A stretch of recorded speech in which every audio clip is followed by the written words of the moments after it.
Oi, Rafa. Olá, boa noite. Como estás? Está bem, tu também. Boa noite, Olá, olá, Francisco. Como estão? tudo a andar. Está um bocado chateado que o Porto não Bom. passou às meias, mas fora isso vai andar. Mas tu não estás no sofá.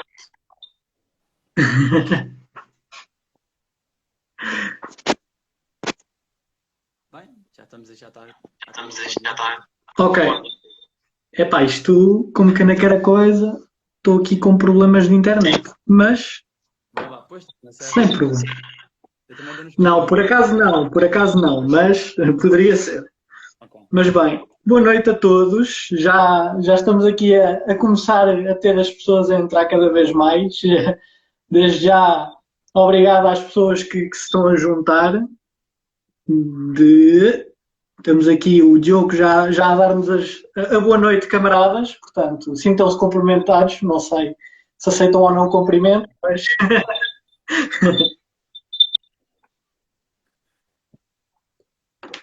ok. Bem, eu se calhar aproveitava já para explicar um bocadinho a dinâmica do que é que nós estamos aqui a fazer. O meu nome é Rafael Ferreira, como dá para ver lá na imagenzinha.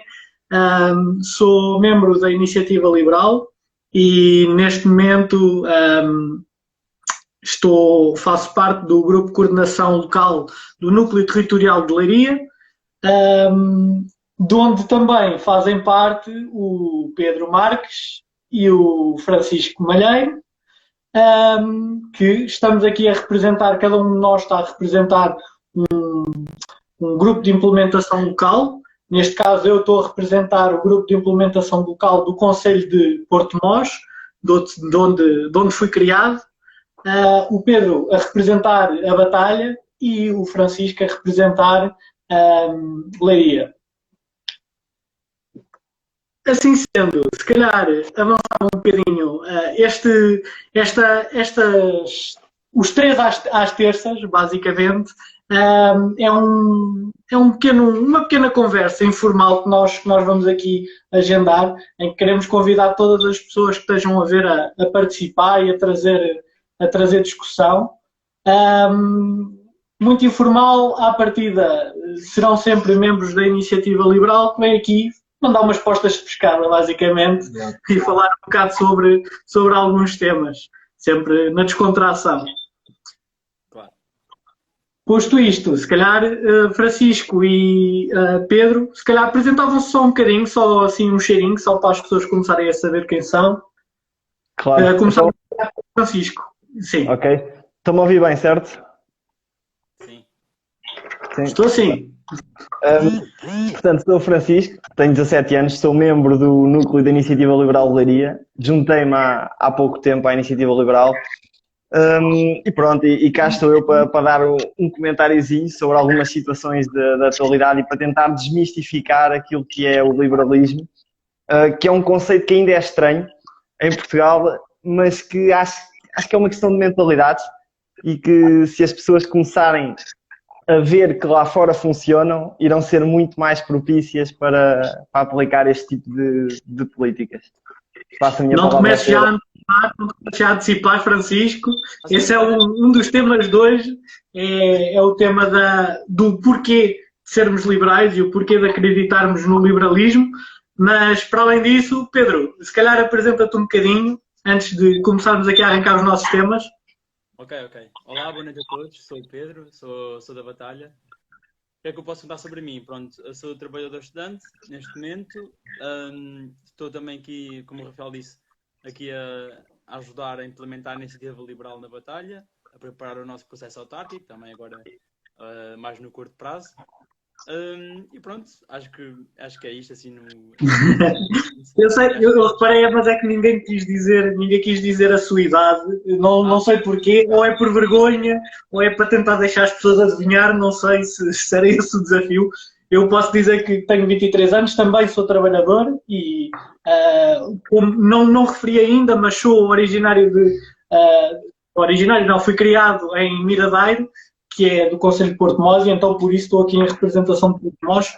Francisco, nem idade, nem profissão, nem nada. O que é que queres manter a tua identidade não é? Eu posso adiantar, sou reformado. Não, estou a brincar.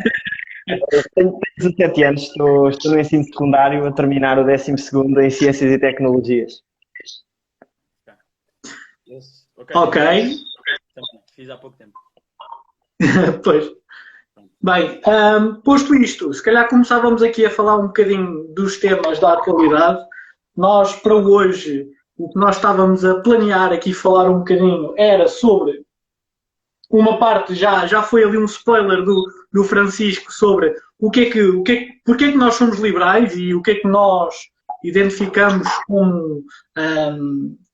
como atrativo no liberalismo, mas antes disso, falar um bocadinho sobre a atualidade. E falar sobre a atualidade é um bocado incontornável de falar sobre o que aconteceu na passada semana, nomeadamente a decisão instrutória para a Operação Marquês. Este processo já roda desde, peço imensa desculpa que eu tenho que consultar as minhas notas para ver a data, 2014, exatamente, e só agora conseguimos ter uma decisão instrutória que chocou muitas pessoas, porque muitos dos ilícitos que estavam a ser julgados já estavam prescritos, outros foram simplesmente foram negados, e então neste momento dos crimes que se registavam no início só se sobreviveram 17. Se calhar começava aqui pelo Francisco para saber um bocadinho o que é que ele tem para dizer sobre este caso e sobre outros temas que possam trazer aqui relacionados. Certo. Olha, não sendo eu um perito na área de advocacia, no direito e nem sendo jurista... Acho que é melhor começarmos sempre assim e com outra coisa que não vá... Exatamente. Não quero entrar muito pelos aspectos técnicos. Quero dizer aquilo que foi a minha percepção de toda esta história e penso que a percepção também da maioria dos portugueses que acompanharam o caso. Considero que, de qualquer das formas, houve aqui algumas falhas da justiça. Quer José Sócrates seja inocente, como diz, que é algo que eu não acredito, e penso que nenhum de nós acredita, quer seja culpado, houve falhas da justiça.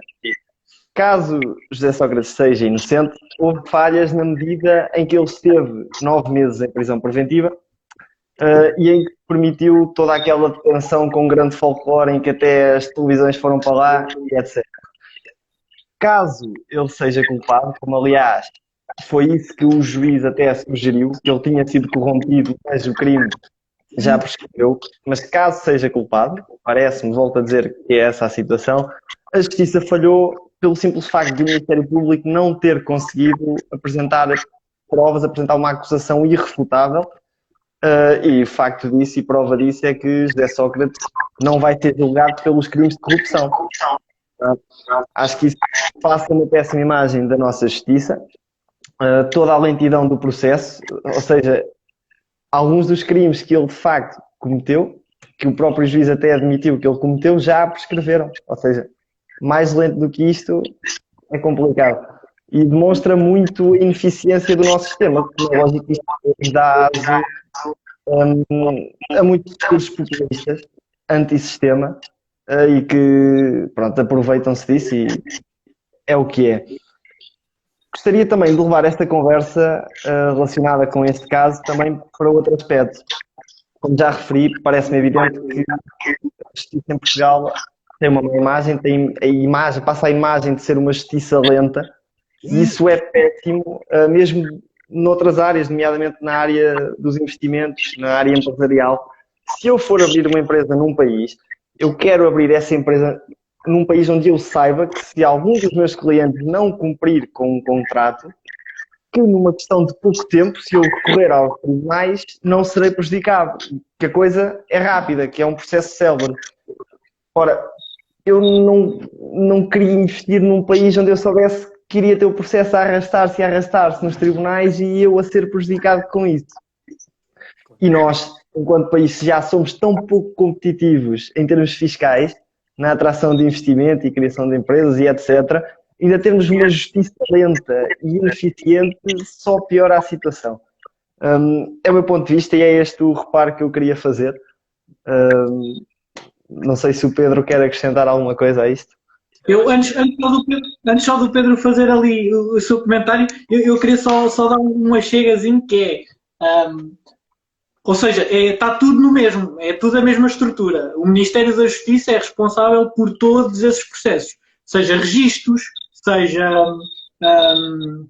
seja também os casos judiciais e tudo mais. Portanto, se está lento de um lado, também como é que não há de estar lento do outro, não é? Pedro, se calhar querias comentar também? Preciso uns minutinhos, está bem? Se puder ser. Pronto. Não, mas imagina, eu quero começar por dizer que na parte do só para tirar aqui o elefante da sala. Eu pessoalmente também penso que ele é culpado dos crimes que foi acusado, pelo menos de alguns que não foi dos o que vocês me estão a fazer. Dos que prescreveram, penso que ele é culpado, pelo menos, não é? Desses. Mas pronto, também isto não vale nada, porque eu não, como vocês, também não sei nada de direito e não quero todo tocar a minha intervenção nisso. E eu quero até argumentar contra algo que o Francisco disse, apesar de eu concordar sem dúvida a parte teórica e que essa parte que ele referiu muito bem, que é completamente necessário ter uma justiça ágil e flexível e, acima de tudo, também acessível a todos. Penso que é fundamental para termos uma economia competitiva, sem dúvida. Mas eu quero focar aqui noutro aspecto. É que a justiça em Portugal, curiosamente, se forem, eu depois vou explicar porquê, vou fundamentar, a justiça em Portugal não está tão mal como se pensa. Aliás, está muito melhor hoje do que estava há 5 anos, e eu vou explicar porquê, calma, e é tudo muito consequência das reformas que aconteceram em 2014. Mas também dou mais chego, obviamente, como vocês dizem. Há muita margem ainda para fazer para ser competitiva com o resto da Europa, sem dúvida. Mas está melhor e eu vou explicar porquê. Eu penso que muita da percepção que nós temos da desadequação ou da lentidão da justiça vem da questão dos megaprocessos, não é? Porque nós temos estes casos mediáticos em que temos muitos políticos e personalidades que são veiculadas nos órgãos de comunicação social durante anos, e muitas vezes já há um julgamento público, nós achamos que todos são culpados e depois as penas das duas uma não são condenados ou as penas que nós consideramos que são desadequadas. E sobre essa parte, tenho uma opinião pessoal, mas também penso que não é fácil eu poder argumentar alguma coisa aí. Mas posso argumentar na parte da lentidão e eu acho que e tem um fundo de verdade. Por exemplo, todos os megaprocessos que nós temos, o processo Marrakech, como o Rafael disse muito bem, começa em novembro de 2014 e vi na sexta-feira que esperavam que terminasse em 2036. Só que estão 22 anos. Na questão do BPN, outros 8 anos. Na questão do caso dos submarinos, outros 8. Da face oculta, 7. Ok, até aqui tudo bem, é um facto correto. Agora o problema vem a seguir. É que imagina, o problema vem na inferência que se faz com estes factos. É assumir que os megaprocessos são representativos do resto da justiça portuguesa. E o meu argumento é que não são. E é o que eu vou explicar porquê. É porque, imagina, seria uma analogia muito simples, eu gosto de corridas, portanto eu vou usar uma analogia de corridas. É igual a estar numa pista a ver um carro de Fórmula 1 a andar a 250 km/h. E eu penso, carro rápido, andar a 250 km/h. Mas depois vou a ver, e a inferência que eu faço é assumir que todos os carros de estrada também andam a 250 km/h. E claramente não é. O carro de Fórmula 1 é apenas uma pequena percentagem do universo total de carros que nós temos. Pronto, e aí acho que é aí que falta o argumento. Então fui pesquisar dados e informação. E pronto, eu quero basear a minha informação basicamente entre um pós-2014 e antes de 2014. Porque foi literalmente, não sei se sabem, foi quando foi aprovado o novo mapa judicial. Basicamente foi aprovada as reformas da justiça que foram incentivadas pela Troika e veiculadas também no final do governo do Passos Coelho. A Troika trouxe-nos más memórias, obviamente, fica aqui esclarecido, mas também teve estas partes de algumas reformas que foram bastante bem sucedidas aqui na justiça, por exemplo. E só para terem uma noção, o que foi feito em si muito rápido foi, por exemplo, um alargamento da base territorial das circunscrições judiciais, um aumento da especialização de determinadas tribunais. Por exemplo, houve um aumento de 60% das secções especializadas, de 230 para 390, e também houve um novo modelo de gestão das comarcas, que basicamente centralizou competências em vários tribunais. Pronto, estas são as principais reformas que eu gostava de destacar e que tiveram bastante sucesso. E agora vamos à parte surpreendente que eu vou confessar. Surpreendeu-me, porque eu também estava completamente enviesado. Eu fui ver a Pordata e, por exemplo, nós temos que os processos de dívidas, ou de coleção de dívidas, por exemplo, baixaram de 16 meses para 7 meses. Uma redução de 50%. Os processos de reivindicação de propriedade desceram de 31 para 20 meses. Um terço de redução. A taxa de congestão, passa a 25%, mede a percentagem de processos pendentes face aos processos resolvidos em primeira instância, passou de 229% para 109%, que é uma redução de mais de 100 pontos percentuais. Passou de 30% para 51%. Pronto, ou seja, o que quer dizer que os processos que passaram a ser resolvidos em primeira instância aumentou quase pelo dobro. Só aí, pronto, aí para explicar. E depois, a taxa de resolução também tem estado, 100% tem estado consistentemente acima de 100%. O que é que isto quer dizer, para quem não sabe? Quer dizer que os processos estão a ser resolvidos por ano, todos os anos, têm sido superior aos processos que têm sido abertos. Ou seja, temos desde 2014 para cá. Ou seja, temos verificado que eventualmente vamos ficar sem este problema de congestão. Agora, o Francisco disse uma coisa muito boa que eu quero pegar, e peço desculpa só para acabar aqui esta primeira parte da intervenção, que é o caso da competitividade. O Francisco tem razão, do que é que isto nos vale se não tivermos comparado com os nossos parceiros europeus. Eu nem sequer vou tocar nos Estados Unidos nem no Reino Unido, porque essa é mesmo outra liga à parte, a nível de celeridade e de eficácia. Mas, por exemplo, nós tínhamos a segunda pior taxa de congestão, aquela dos 229%, lembram-se? Para passarmos a 109%. Passámos a nossa taxa de eficácia e de resolução está também ao nível dos anos 90, ok? Ou seja, eu quero assumir, apesar de eu não conseguir comparar com o resto da União Europeia estas duas taxas, não havia informação, não consigo mais ou menos assumir que em 20 anos os outros países conseguiram agilizar os processos judiciais deles e nós conseguimos piorá-los nestes últimos 20 anos. E pronto, e esta é aqui a minha conclusão final, é que eu penso que nós já não estamos tão mal como estávamos, ainda estamos mal em comparação, penso que sim. E depois também acho que gostava também de propor, como o Rafa disse muito bem, que essa parte que eu nem estou bem por dentro, que é dessas reformas dos processos que eu não sei, mas penso também que temos, por exemplo, destacar algumas reformas, nomeadamente digitalização, e a outra que eu tenho, peço desculpa, é a digitalização, sim, e a outra é a simplificação de legislação, porque eu também não sei nada disso, mas sei que vários magistrados já se queixaram que a defesa tem bastantes oportunidades para adiar os julgamentos e, portanto, depois que os crimes prescrevam do que são acusados. Pronto. E, portanto, é o e pronto, e é isto. E desculpem se me alonguei, mas eu Não, o que é importante é ser principalmente aqui com dados, que isto nota-se quem é que anda aqui a brincar e quem é que anda a trabalhar a sério. Nós temos que aumentar a comissão do Pedro. Concordo. Mas, pronto, eu aqui relativamente à justiça, eu creio que estou aqui a fazer feedback. Sou eu, certo? Estou? Estou a ouvir bem. Ok, pronto. Agora acho que já está melhor. Eu relativamente àquilo que o Pedro estava a falar, obviamente que se calhar em alguns pontos deve estar melhor.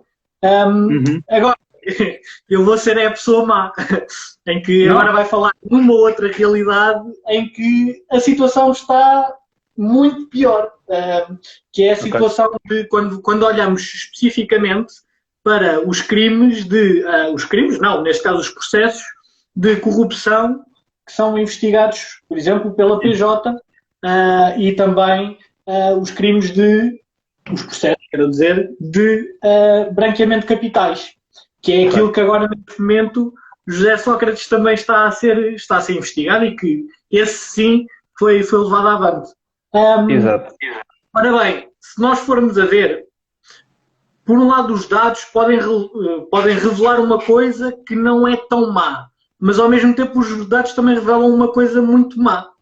Ou seja, por um lado temos aqui os casos os processos de branqueamento de capitais que estão a crescer de forma quase exponencial desde 2014.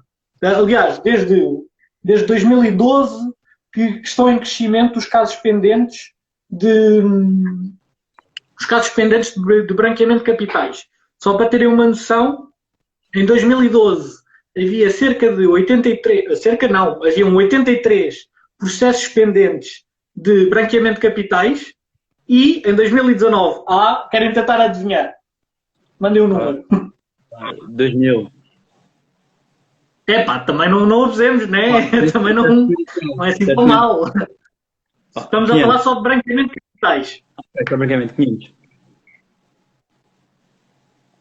Em 2019 temos 320 processos pendentes, ok? Ou seja, e isto sempre numa tendência de crescendo, e aliás até podia ter pegado em 2010, onde haviam só 58 casos, processos pendentes, e em 2019 haviam 320. Agora, obviamente também houve um aumento exponencial naquilo que foi os processos que deram entrada. Pois é, isso que eu ia perguntar. E isso acaba por ser uma coisa, não é? Quer dizer que efetivamente as pessoas estão a conseguir, neste caso a PJ, está a conseguir identificar situações que levam a que haja esses processos. Agora, o problema é que parece que estamos a amontoar cada vez mais uma pilha que já estava. No início estava relativamente pequena, mas neste momento já está a ficar grande. E depois, quando olhamos para a corrupção, para os processos de corrupção, a situação é mais ou menos a mesma. Em 2012 haviam 332 processos de corrupção. Em 2019 temos 855 processos dependentes de corrupção. Aqui a realidade já é um bocadinho menos favorável, porque apesar de estarem a aumentar cada vez mais os processos que entram, a evolução não é tão cada vez mais crescente como está a acontecer nos casos de branqueamento de capital. E isso revela um bocadinho que isto estamos a acumular. Cada vez mais vai-se ajustando processos destas duas matérias, que são matérias que, como o Francisco falou um bocado no início, alimentam a corrupção, não é a corrupção, mas o populismo. Ou seja, cada vez, se não há um processo, se os processos nesta área não são céleres, cada vez mais alimentam este tal sentimento de impunidade de quem usa cargos políticos, de quem usa cargos, usa os cargos que ocupa para benefício próprio ou para benefício de outro em contrapartida de benefícios próprios. Ou seja, isto aqui estamos a começar a criar uma montanha que tem que começar a ser limpa, não é? E então por isso também é importante que hajam reformas nesse sentido. Agora, outra coisa que me incomodou também bastante quando pesquisei... Sim? Já agora, Rafael, já que tocaste aí nesse ponto, mencionaste a parte da corrupção, deixa-me só dar nota do seguinte: eu não sei se vocês viram esta semana, mas já agora aproveito para avisar os nossos espectadores. Esta semana, ou semana passada, penso eu, o Instituto Mais de Liberdade fez uma publicação que referia que a despesa, ou melhor, o custo que a corrupção tem no nosso país é cerca de 18,2 mil milhões. Só para terem uma ideia, este valor é superior à soma da despesa que nós tivemos em 2020 na área da agricultura, da justiça, do ensino superior e da saúde. Ou seja, só as perdas pela corrupção. Sim, força. Imagina, mas também somos liberais, também temos que medir isso em TAPs, não é? Isso dá para quantas TAPs? Dá para 4 TAPs e meia. Exato. Dá para 4 exatamente, 4 TAPs e meia. Eu vou dizer uma coisa, eu só começo a avaliar em TAPs quando souber quanto é que a TAP vai custar. Até lá... TAP 2020, pronto, 2021 é outra TAP. Isto é como a Bitcoin, tem crescimento. Claro, temos que medir em TAP. Era só para dar nota disto, quer dizer, muitas vezes valorizamos um pouco isto, mas são coisas com caramba. A despesa da saúde, do ensino superior, da justiça e da agricultura em 2020 foi inferior a estes custos. Sim. E depois há outra coisa que é, tu mencionaste essa comparação que vinha da parte do Instituto Mais Liberdade, mas esses dados não são, esse relatório não é um relatório feito em Portugal por liberais. Esse é um relatório que advém de um grupo parlamentar, neste caso dos Verdes e da Aliança Livre Europeia. Sendo que Portugal é o 11º dos 28 com a fatura mais pesada. em percentagem do PIB. Em percentagem do PIB, somos o 17º. Ou seja, se nós formos a ver, ainda é pior quando estamos a olhar para a nossa condição atual. E pronto, é um bocadinho preocupante ver que efetivamente isto acontece e que estamos a arrastar. E depois isto ainda leva a outra questão que eu estava para abordar, que é a questão dos prazos. Que é, nós agora estamos aqui a falar da corrupção e tudo mais. Só que depois, quando olhamos para os prazos, vemos que, por exemplo, isto foi uma pesquisa muito de leigo e que pode ter aqui algumas correções, nomeadamente uma das coisas que eu já aprendi hoje é que foi criado um estatuto especial de prazo de prescrição para pessoas que corromperam utilizando cargos de funcionários públicos, cargos políticos, mas, por exemplo, um caso de corrupção ativa tem um prazo de prescrição de cerca de 5 anos. Certo. Ou seja, porque tem a ver com a moldura penal, que os casos têm. Entre 5 a 10 anos de prazo de prescrição. Recebimento indevido de vantagem também é mais ou menos o mesmo prazo, ou seja, entre 5 a 10 anos. E depois vamos a ver, as dívidas tributárias são 8 anos. Ou seja, o fisco pode andar mais atrás de nós do que nós podemos andar atrás da corrupção. É um bocadinho este o paralelismo que eu queria fazer e que é um bocado, não deixa de ser irónico ver que o fisco pode andar atrás das pessoas com mais força do que se calhar pode a justiça andar atrás dos casos de corrupção, que lá está numa tendência cada vez mais crescente de processos pendentes. Ou seja, temos os processos a acumular e não aumentamos os nossos prazos de prescrição. Eu sei que é uma coisa, mudar essas coisas não é da noite para o dia, é preciso muita coisa e se fizermos agora vai parecer que andamos a correr atrás do José Sócrates, mas é uma coisa que dá que pensar e que deveria dar que pensar as nossas representações. Pronto. Claro. Posso eu agora também intervir agora um bocadinho? Acho que também está quente, a discussão está boa. Eu gostei muito dessa parte da prescrição, só queria deixar uma notinha também, não é? Porque se nós estamos a falar do aumento dos processos pendentes, depois é como falaste ainda há bocado e bem, temos que ver depois a parte do denominador, não é? Que é o número de processos total, não é? Pronto, é sempre, ou seja, nós só conseguimos avaliar não é em termos absolutos, é em termos relativos depois se a eficácia ou a resolução estão a melhorar. E pronto, nessa parte eu não tenho, desculpa Rafa, não tenho mesmo nada para adicionar à parte de comentar a prescrição, porque eu simplesmente não sei mesmo, se viemos mesmo para, temos de ter arranjado um advogado, mas gostava de falar um bocadinho da especificidade, se puder ser.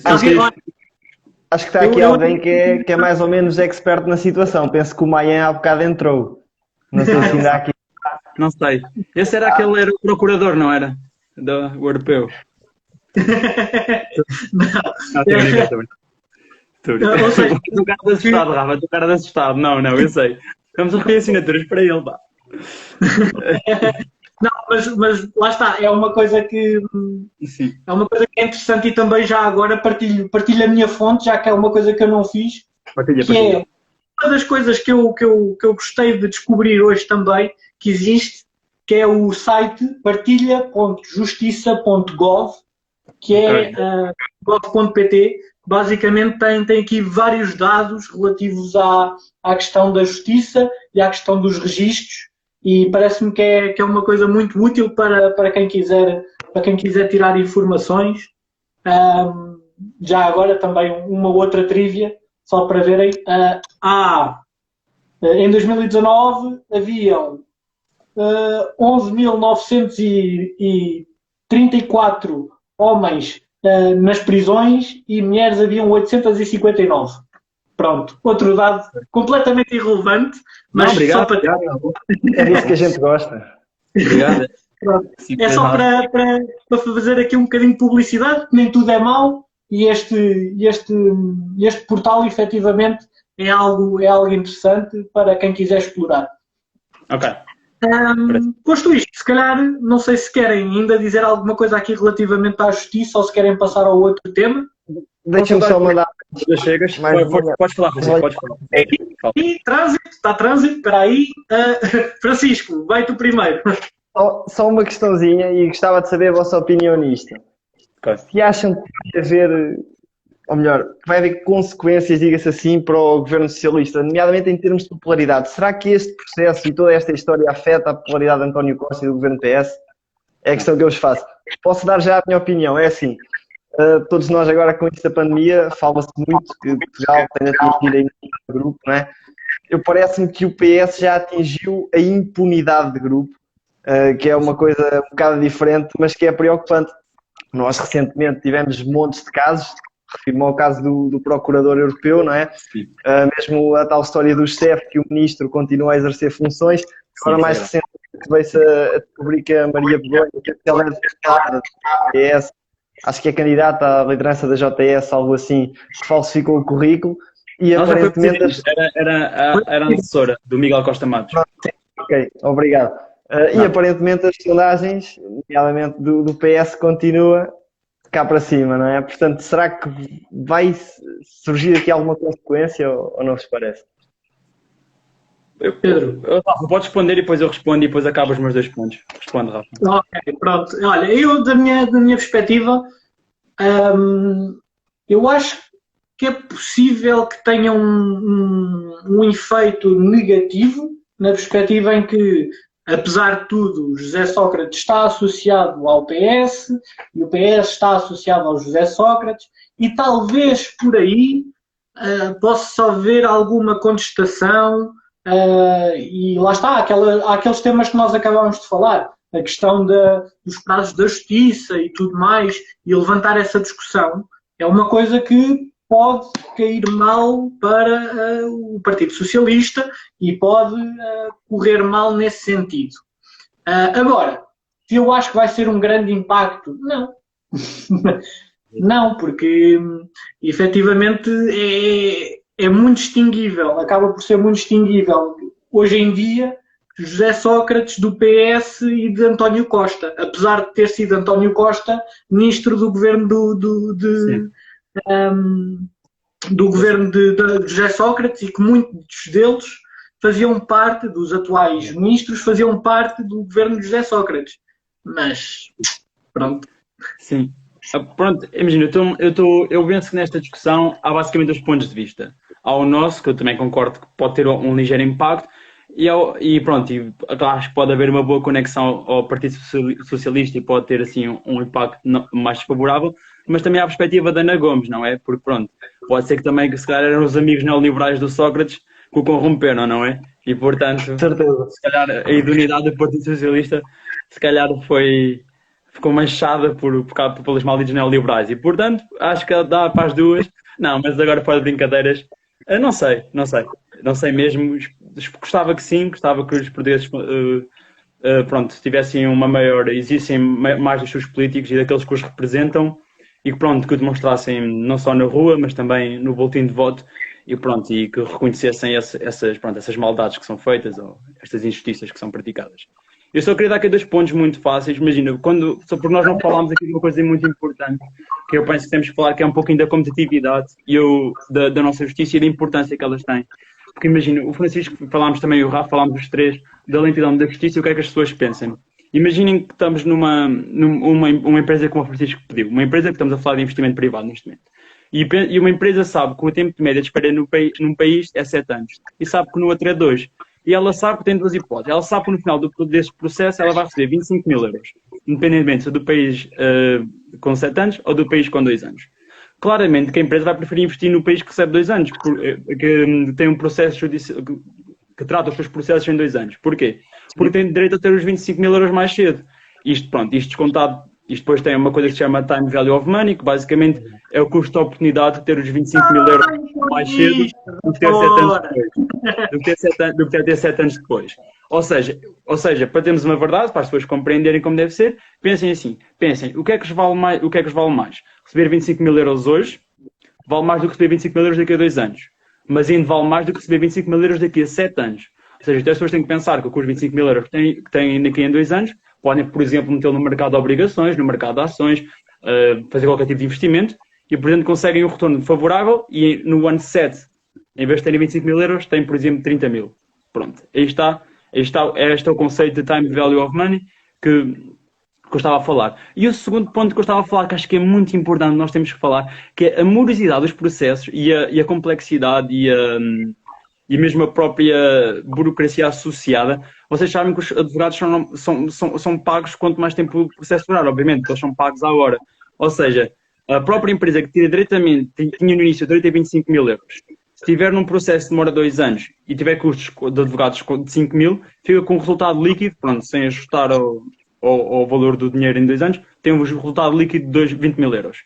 Se for no país que demora 7 anos e como naturalmente a justiça se está a alongar e há mais audiências e há mais apelos e há mais dias, mais horas de serviço, se calhar já paga 10 mil euros pelos advogados e em vez de receber 25 mil euros em 7 anos, recebe 15 mil porque gastou 10 mil em advogados. Ou seja, há estas duas, só para perceberem como nesta parte consegue, por exemplo, afetar a competitividade de um país. Eu queria que refletissem nisso, existem mais, mas eu queria só me focar nestas também para não estar aqui a amassar o pessoal. Um pouco por aí, e podemos depois falar também de competitividade mais no futuro. E acho que esta é a minha conclusão final, para as pessoas também refletirem no impacto que a justiça tem na própria competitividade do país. E é um pouco por aí.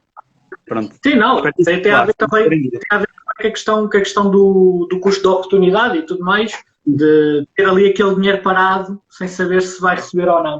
E então acaba por ter impacto.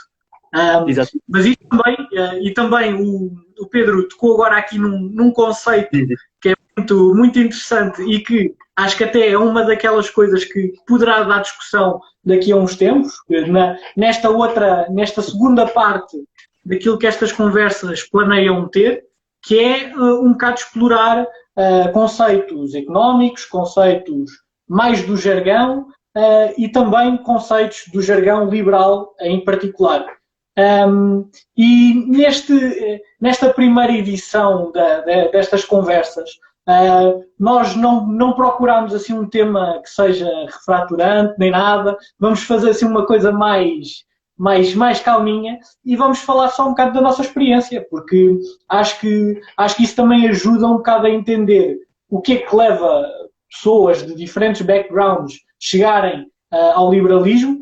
E neste caso temos aqui um jovem de 17 anos que vai poder votar sempre liberal, temos dois não menos jovens que tiveram que votar noutras coisas até chegar a esta altura e acho que é interessante também podermos falar um bocadinho sobre isso e sobre o que é que nos trouxe ao liberalismo. Se calhar, queres começar aí tu? Não, deixa-me só dar mais chega. Deixa-me só dar mais chega. O Francisco tem 17 anos, já aparecemos o bloco, não é? Andamos a recortar na escola secundária. Aparecemos aqui. Estamos aqui, já estamos a tentar morar connosco a seguir. Não, estou a brincar, foi só uma piada inofensiva. Força, podes apresentar. Força. E não vai fazer mais piada a seguir. Não levem a mal, quem está a ver não leva a mal. Nada quando respeito o bloco. Sem problema. Francisco, dá-lhe. Ok, olha, antes de mais, deixa-me só dizer que isto é uma boa ideia termos um economista a comentar assuntos relacionados com a justiça.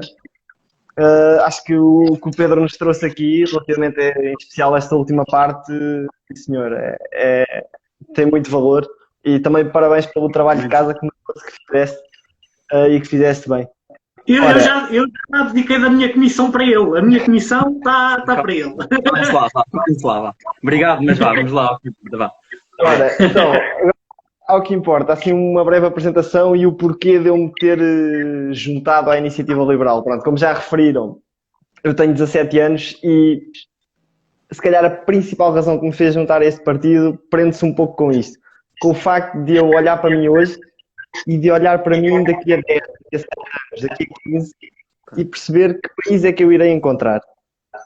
É o seguinte, Portugal nos últimos anos, eu diria se calhar nos últimos 20 anos, cresceu muito pouco, ficou praticamente estagnado, em especial se compararmos com diversos outros países por essa Europa fora.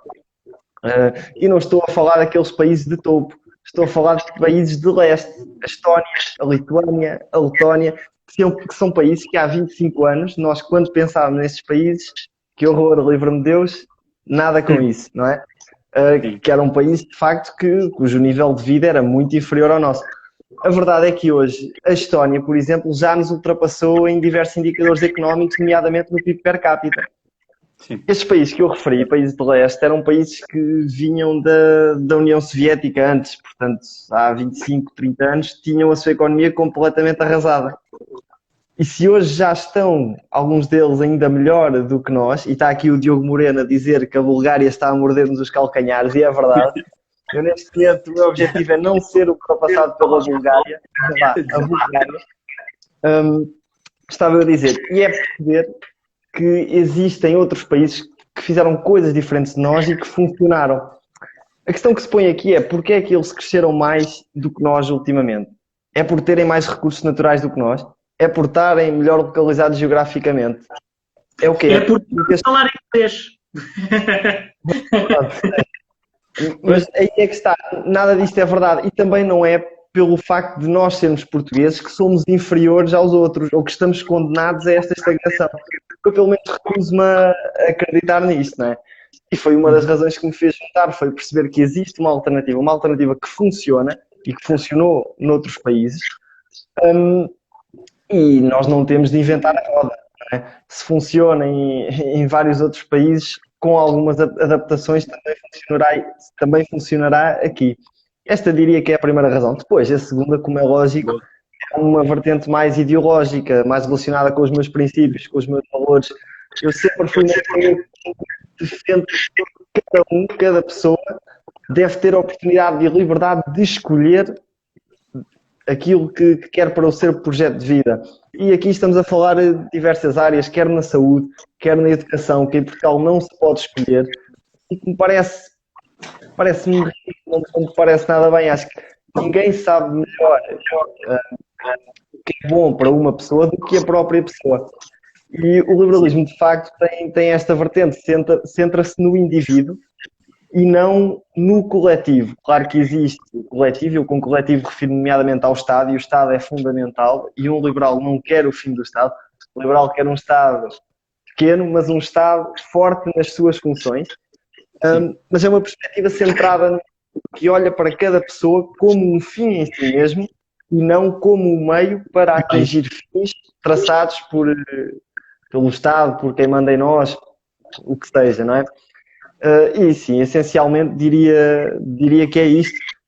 Acho que a Iniciativa Liberal tem dado um contributo muito bom no nosso país, nomeadamente na discussão de políticas que criem riqueza. Nós aqui em Portugal passamos demasiado tempo a falar sobre como distribuir a pouca riqueza que temos e pouco tempo a falar sobre como criar a riqueza. Ou seja, preocupamos em distribuir as migalhinhas que temos em vez de pensar em fazer o bolo e depois distribuir algumas fatias do modo mais eficaz possível, através de políticas públicas boas, políticas públicas eficazes. E é isso. E já agora, deixo também um apelo ao pessoal mais jovem. Eu, antes de me juntar, também tinha, acho que é natural, alguns receios, nomeadamente, não tinha juventudes partidárias, e eu pensava, se calhar vou estar ali um bocado excluído, quer dizer... Foste bloqueado, tu foste bloqueado. Exato. Mas já agora digo a todos os que estão a ouvir e que estão a pensar em juntar-se e que sejam jovens e que tenham este receio, não se preocupem com isto, que isto aqui o que conta é as pessoas, é as ideias que estão, a idade das pessoas que têm as ideias. Portanto, sim, já estão a pensar em juntar-se, não sei porque é que ainda não o fizeram. Fica aqui este apelo. Boa. Ok. Pedro, agora tens que chegar a este nível. Vá, e agora não há números. Agora não há números. Aí está, e é aí que eu perdi. Pronto, já fiz o que mais... Já joguei assim pelo seguro, agora não sei. Não, imagina, pelo Francisco, eu até, se me permitirem, vou contar assim mais em jeito de história, pelo menos para começar, para as pessoas perceberem que a minha tradição para ele, a tradição, diria que mais natural, ou que se associam mais, é, por exemplo, que sejam pessoas liberais que estavam em partidos de direita e que se juntaram a ele. Pronto, e a minha foi um pouco ao contrário, porque, pronto, eu também sou da geração que teve a adolescência, e não só, mesmo a pré-adolescência, no tempo da crise, da Troika, e como devem calcular, quando houve o grande impacto social das políticas da Troika, na altura, também me fizeram bastante preocupado com as desigualdades sociais, não acima de desigualdade, não desigualdades, mas com a pobreza, acima de tudo, e com a falta de igualdade de oportunidades. Era algo que me preocupava bastante e continuo a procurar, obviamente. E havia outra parte, uma dimensão que também valorizava muito, que era que nós nem falámos aqui hoje, mas, por exemplo, as escalas sociais. Eu, sensivelmente, na altura era muito sensível aos direitos LGBTQ, obviamente também mantenho, isto é por fruto que tive a oportunidade de fazer um estágio no Centro de Estudos Sociais, pronto, me abriram os olhos, porque eu também não os tinha aberto. Também a parte da eutanásia também mais tarde, as questões do racismo, obviamente, igualdade de género, tudo isso para mim eram questões prementes e continuam a ser. Mas pronto, depois entramos, pronto, ou seja, vocês pensam, bem, este rapaz vota no Bloco. Pronto, aí está, eu no Bloco eu também reconhecia que claramente há uma clara, pronto, desconexão da realidade das propostas sociais que defendem, que pronto, também são muito identitárias, que nem sequer pronto, nem sequer se enquadram na questão da visão de vida que eu tenho, mas depois a questão do populismo e da demagogia das políticas económicas, pronto, não tem sentido porque são filosóficas, não são baseadas em qualquer... Em facto. Exatamente, nem fazem uma análise de custo-benefício nas políticas deles, portanto nem sequer, pronto, não tem assim muito a minha atenção. E portanto andei assim uns 2 anos assim muito refém à procura de um partido, porque eu sentia que o PSD era muito conservador para mim, apesar de me enquadrar lá bem economicamente. Pronto, e foi aí que pronto, surgiu a ele, e não foi amor à primeira vista, mas foi amor que foi crescendo. E acho que isso é o que importa. Pronto, eu também juntei-me a gosto, como ao Francisco, e foi basicamente quando eu percebi que as dimensões que eu mais valorizava eram as liberdades, tanto todo o tipo de liberdades, liberdade para ser quem eu quiser, para fazer o que bem quiser comigo e com o meu corpo, sem nunca prejudicar os outros, né, obviamente, mas depois também liberdade para empreender, para me cultivar, para estudar o que bem quiser e para ser a pessoa que eu quiser. Claro, como o Francisco disse muito bem, nós reconhecemos que há determinados grupos, por questão do género, por questão da raça, que têm sido tem, por exemplo, piores condições económicas, piores condições de habilitações literárias, e obviamente tem que ser combatidas porque o nosso objetivo é dar o máximo de igualdade de oportunidades a todos. E se há pessoas que não têm a mesma igualdade de oportunidades, pronto, é aí que nós defendemos que tem que haver esse level playing field, ou seja, esse plano entre todos. E depois o outcome depende de cada um de nós e da sua sorte e mesmo do seu trabalho. E pronto, e a segunda facto também de eu estar na IEL, acima desta parte da liberdade, tem a ver com a parte de eu também defender a minha economia de mercado, obviamente, mas também penso que a IEL é um partido que tem grande preocupação social, grande a maior parte das nossas propostas no Parlamento são de cariz social, e portanto, nós acreditamos na economia de mercado, mas claro, no mercado está um preço de equilíbrio e uma quantidade de equilíbrio, mas há pessoas que não conseguem, pronto, porque não têm dinheiro, não conseguem obter os serviços ou os produtos a esse preço, e portanto aí entra o Estado para permitir que toda a gente tenha acesso a esses produtos e a essa qualidade de vida. E pronto, e também defendo uma coisa muito importante, que a IEL defende basicamente um modelo económico que eu considero mais ou menos ótimo ou quase ótimo para o desenvolvimento de Portugal. Pronto, isso podemos tocar no sítio. Já disse a preocupação com causas sociais e não menos importante é a ausência completa de nepotismo. Para já ainda não conheci nenhum filho de ninguém. Caciquismos e somos todos crentes na meritocracia, que é algo que eu acredito também. Também precisamos todos de sorte, obviamente, mas acredito mesmo na meritocracia. E são estas as razões que me fizeram juntar na IEL e espero que não tenha sido tão mal. Não, foste muito bem, Pedro. Agora a pressão está toda do meu lado. Agora é isto. E agora é a parte que eu disse que isto ia ter piada. Vai. Pronto, eu já disse aí, em fóruns internos já disse muitas vezes, acho que é a primeira vez que eu vou dizer assim aos 7 ventos, mas eu votava no Bloco de Esquerda. Eu era aquela pessoa que, lá está, eu como o Pedro, eu efetivamente, aprendeste a fazer contas. As primeiras vezes que votei foi naquela fase da Troika e em que se falava muito da questão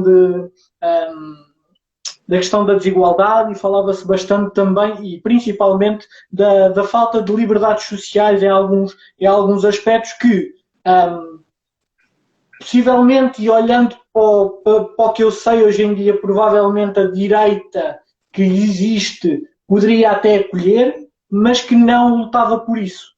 E então eu sempre vi que naquela altura no Bloco de Esquerda aquela pequena voz que conseguia ir mantendo atento a esses temas. Agora, a questão é como é que o fazia. e isso foi um processo que eu convido muita gente a seguir, que é o processo de olhar para as políticas sociais que teoricamente, e para as liberdades sociais que teoricamente um partido como o Bloco de Esquerda defende, e depois pôr numa perspectiva de ok, e se os problemas fossem resolvidos por simplesmente, em vez de estarmos a pensar em fazer a justiça para todos, porque é que não pensamos em fazer a justiça a cada um dos indivíduos e dessa forma garantir que todos têm acesso a uma igualdade de oportunidades e de direitos e de deveres perante o Estado. E foi um bocado essa perspectiva que me fez perceber que há outras formas de ver o mundo e a forma de ver o mundo de uma perspectiva individual não quer dizer não pensar nos outros. Quer dizer, mas é que garantimos que todos têm acesso às mesmas ferramentas para conseguir fazer o melhor que conseguem e o que querem. Que ainda, mais do que querer um país de gente ambiciosa, eu quero um país de gente que possa fazer o que lhes apetecer na gana, desde que não prejudiquem os outros. E eu acho que foi muito por aí também que foi esta evolução minha da ideologia e de passar de votar no Bloco de Esquerda para cada vez mais procurar informar-me e se sentir... ou seja, eu já me sentia abandonado na parte económica, porque por um lado via PSD e mesmo o CDS a defenderem políticas de alguma forma de mercado, mas depois também eram os mesmos partidos que hoje em dia, por exemplo, defendem que a TAP, apesar de tudo, não é assim tão má esta solução. Ou seja, exato, ou seja, eu sempre me senti algo abandonado, seja na economia, mas principalmente na parte social. E apesar de tudo, via naquela altura, no Bloco de Esquerda, essa forma de exercer o meu voto e fazer sentir essa parte social. Obviamente tendo a noção que nunca na vida iria ser partido de governo. Pelo menos na altura pensava eu. Agora é meio governo. Estás em que eleições, na altura? Estás em quais, só por curiosidade? Epá, eu agora já não... Agora estás-me a perguntar datas. Não, se calhar foste portanto da Marisa Matias. Na altura, até o Maian, se estiver aqui a ver, até casa. Votei na Marisa Matias, sim senhora. Na altura votei na Marisa Matias. E na altura dei o meu voto como sendo um voto muito bem dado. Mas lá está, todo este processo de evolução me fez ver que, epá, afinal há outras formas de interpretar o mesmo problema, que é o problema das causas sociais, o problema da falta de liberdade social. E foi isso que me fez chegar cada vez mais perto do liberalismo e, na altura, eu estava ávido, eu estava em todo o sítio a tentar ver onde é que havia um partido liberal a nascer. E depois, quando a iniciativa liberal apareceu, eu fiquei, será que vai ser desta? E com o tempo verifiquei que efetivamente tinha que ser desta e que com a participação ativa, ou seja, mesmo que nós não nos identifiquemos com algumas coisas que o partido possa fazer, que não é o meu caso, que até ver não tenho qualquer motivo de queixa, mas mesmo que nós não nos identifiquemos, nós temos mas é que pensar que, ok, nós identificamos com a maioria, identificamos com os valores, identificamos com as premissas básicas. Então, porquê que eu não vou meter as mãos na massa e não vou fazer acontecer? E foi essa perspectiva que me fez o clique de passar de pessoa que estava ávida por um partido liberal para conseguir votar para pessoa que tenha mas é que conseguir estar lá dentro e também eu fazer parte dessa mudança que eu quero ver. E então foi assim que eu cheguei à iniciativa liberal, foi assim que eu cheguei ao liberalismo, e acho que é esta parte que eu tenho pena de não ver acontecer cada vez mais, mas que eu tenho esperança que vai ser o maior crescimento da iniciativa liberal, vai ser quando pessoas como eu, e como se calhar o Pedro e mesmo o próprio Francisco, se bem que o Francisco, lá está, nasceu para a política já com uma opção boa. Sabes que a única vez que eu vi foi mesmo para a Associação de Estudantes. Nunca foi para a esquerda nem nada disso, não é? Há uns mais adequados que outros. E por acaso isso é uma boa coisa que tu mencionaste da Associação de Estudantes, que é este sentido de participação ativa. E é isso que eu gostava de trazer para a política e que eu gostava que muita gente quisesse trazer para a política. E foi aí que eu me identifiquei ainda mais na Iniciativa Liberal. Foi em ver que havia mais gente que olhava para as coisas e que dizia: epá, não pode ser assim, não chega, não é o suficiente. Eu quero mais do meu país, eu quero mais da minha sociedade e vou fazer por isso. E também está lá no nome, por algum motivo Claro. E se tu fores a ver, isto já é uma coisa que se fala, mas nunca é demais reforçar. Pelo menos eu não considero a Iniciativa Liberal, diga-se assim, um partido de estrelas, ou seja, de grandes protagonistas que já o são antes de o serem. E prova disso é, por exemplo, a parte do Tiago Maia, não é? Quem era o Tiago Maia antes das eleições presidenciais? Ninguém o conhecia. Ou seja, consegue-se pegar em pessoas anónimas que têm as suas ideias, querem dar o seu contributo e torná-las relevantes, e não há dúvida nenhuma que o Tiago Maia fez um excelente trabalho e todo o mérito é dele, e acho que isso é muito positivo no nosso partido. E isto fez-me lembrar uma coisa, só uma coisa, uma notinha muito rápida. Isto fez-me lembrar quando estávamos na altura em que, pronto, antes de vocês entrarem e no processo de criação do núcleo territorial de Leiria, eu lembro-me que cheguei a trocar uma vez e-mails com o Tiago e até tinha a questão, tinha o número dele, já não me lembro por que motivo era, mas tinha o número dele. E depois ele um dia estava a percorrer a minha lista de contactos e de repente, olha, tem aqui um candidato presidencial, o que é isto? E isto é um bocado a beleza que a Iniciativa Liberal também traz, que é uma pessoa, quando faz algo, quando dá o seu máximo e quando quer mostrar a sua participação, consegue arranjar espaço para isso. Basta ver que vocês os dois, por exemplo, entraram em agosto e já estão aqui a falar também um bocado em nome dos grupos de implementação que estão e quiçá no futuro podem estar também noutros lugares, não é? Eu lamento desiludir-te, mas só entrei em janeiro deste ano. Em janeiro não. Em janeiro deste ano. Já me estás a estragar na narrativa. É que janeiro já é muito, muito cedo. É dia 14 de janeiro, vai fazer amanhã o quê? 3 meses. Sim. Pronto. Subscrevo isso que tu dizes inteiramente.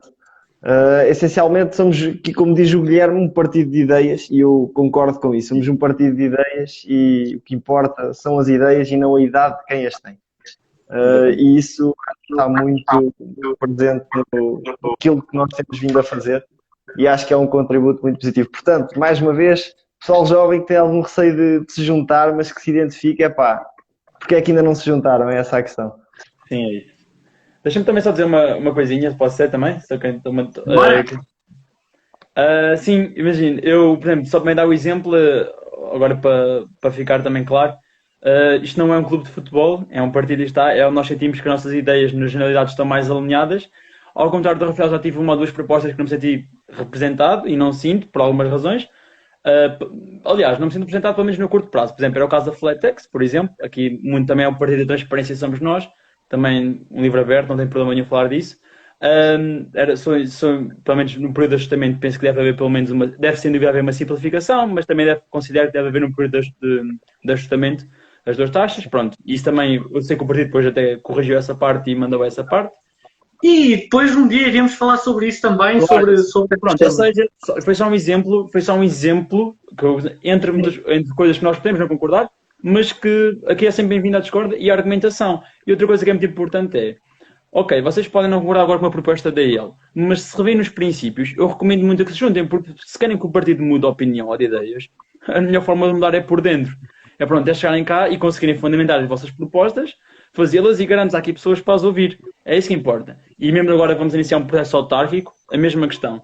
Penso mesmo que vocês podem não estar assim sempre identificados a nível nacional, mas sendo até identificados com os princípios e até gostam das pessoas que lá estão, por favor não tenham medo de se juntar e dar o vosso contributo. Aposto que vão ser muito melhor recebidos do que vocês estão à espera e vai correr muito melhor do que vocês estão à espera. E penso que assim possamos também todos tornar Portugal um bocadinho mais liberal e é aqui a minha chega. Eu, se calhar, agora fazíamos era ver se alguém tem perguntas ou não, Rafa, o que é que tu achas? Já são 11. Exatamente. Vê lá isso. Já podemos fechar isto, se calhar, esta parte. Pronto, A é assim, malta amanhã tem de acordar cedo para ir trabalhar, que a indenização do Sócrates não se paga sozinha, não é verdade? exatamente. Mas andam-me a roubar as frases todas, pá. Era a única que eu tinha preparado. Mas sim, lá está, daquelas histórias que fizemos, chegaram-nos algumas perguntas, recebemos aqui um elogio do nosso coordenador, não é? Onde é que se arranja pessoal com tanto estilo, não é? Mas isso, vamos deixar procurar mais. E depois, para além disso, recebemos duas perguntas. Uma delas sobre obras, como não poderia ser, mas outra delas que fala sobre um tema que também queremos abordar aqui, que é como é que se atrai mais jovens para a política. Mas isto é uma discussão que acho que podemos guardar para a nossa próxima conversa. Fica um cheirinho para que vocês possam ficar com vontade de vir ver a próxima terça, 3 às terças. Isto é quase um trava-línguas. E espero que tenham gostado e que nos façam chegar também as vossas opiniões, o que é que acharam, o que é que não acharam, o que é que vocês querem que nós falemos. Nós, quando eu digo nós, não digo só nós os 3, mas membros da Iniciativa Liberal que aqui passarão para dar as suas ideias e para dar os seus contributos. Posto isto, um grande abraço a todos, muito obrigado pela vossa presença, obrigado Pedro, obrigado Francisco, pelos vossos pontos de vista. Rafa, sim, diz. Olha, isto vai gravar. E que tal metermos isto nas histórias do... Penso que correu bem. E tal metermos isto nas histórias das páginas, será que dá? Está combinado, fica já combinado, vai ficar para quem quiser ver. Depois formos cancelar. Exatamente. Pronto, e depois formos cancelar, já sabes quem é que eu vou culpar, certo? Fica não, mas pronto, somos novos ainda. Ainda aparecendo aos 40 de volta. Temos uma nova vida. Ainda nem sequer é maior de idade. Bem, grande abraço a todos, muito obrigado pela vossa presença e vemos-nos na próxima terça-feira, à mesma hora, possivelmente outras pessoas, outros temas, mas com o mesmo espírito e com a mesma vontade. Saudações liberais. Obrigado. Até amanhã.